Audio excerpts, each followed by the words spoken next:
అది 2002వ సంవత్సరం. పద్మశ్రీ ముత్యాల గారి అధ్యక్షురాలుగా తానా సిల్వర్ జూబిలీ వేడుకలు అంగరంగ వైభవంగా హైదరాబాదులో జరిగాయి. అందులో భాగంగా స్వర్గీయ నవనీత్ కృష్ణ గారు, స్వర్గీయ నూతన్ ప్రసాద్ గారు వారి మాటల్లోనే తానా గురించి వినండి.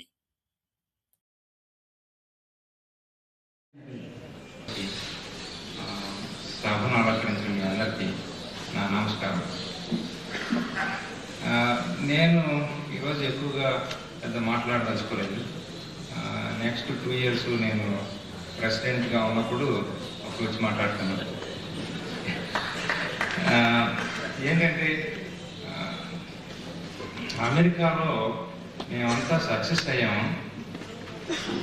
అమెరికా ఈజ్ చాలా గొప్ప దేశం. It is a land of opportunity.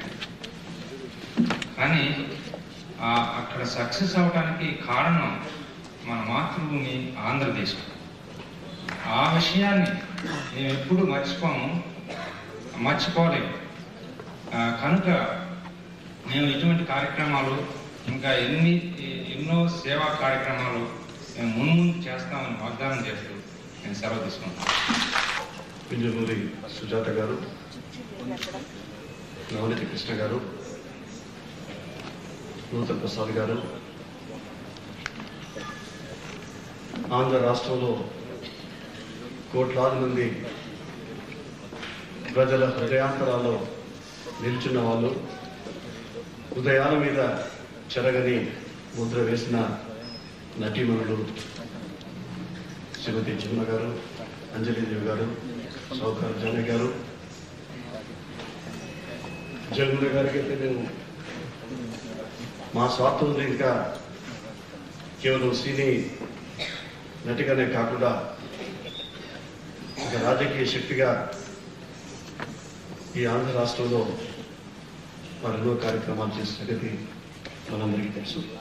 Rangareddy గారు, వేదికలు అలంకరించిన ఇతర పెద్దలు, ఈనాటి ఈ కార్యక్రమం పాల్గొంటున్నటువంటి సోదరులు, సోదరిమణులు గారి సందేశం. వేదిక మీద ఉన్న పెద్దలందరికీ పేరు పేరున నమస్కారం. ఇప్పటికే చాలా కాలాతీతమైంది. ఒక నాట్యం కూడా ఉంది. చిన్న క్లుప్తంగా మాట్లాడతాను. పైగా ఆఖరి ఉపన్యాసం అని చెప్పారు. ఎక్కువసేపు మాట్లాడటం ధర్మం కాదు. వారం రోజుల క్రితం మా స్నేహితుడు ఒక ఆయన ఇక్కడి నుంచి ఉద్యోగం చేసిన నిమిత్తం అమెరికా వెళ్ళాయండి. వెళ్ళిన తర్వాత మేమందరం కూడా చాలా ఆత్మీయంగా అతనికి ఫోన్ చేసి ఏడు క్షేమంగా చేరావా అని అడిగాము ఫోన్లో. యా అన్నాడు ఆయన. సరే ఇప్పుడు ఏంటి అక్కడ ఉద్యోగం అది బాగా అలవాటైందా, వాతావరణం అంతా అలవాటైందా? యా మళ్ళీ ఏడు అసలు తెలుగు మర్చిపోయావా? యా అంటే అర్థం అవును అని మర్చిపోయావా అని అడిగాను. యా అన్నాడు మళ్ళీ. అంటే ఇక్కడ వారం రోజుల క్రితం ఉన్న మనిషి అక్కడికి వెళ్ళి వారం రోజులు అయ్యేటప్పటికీ మన తెలుగునే మర్చిపోతున్న పరిస్థితిలో నేను ఇవాళ ఈ తన రైతోత్సవాలకి నుంచి బయలుదేరుతున్నాను అనుకున్నాను. ఏ రకమైన తెలుగులు వినాల్సి వస్తుందో ఏమిటో పొద్దునే భగవంతుడా అని చెప్పి అనుకుంటూ ఇక్కడికి వచ్చానంటే నేను.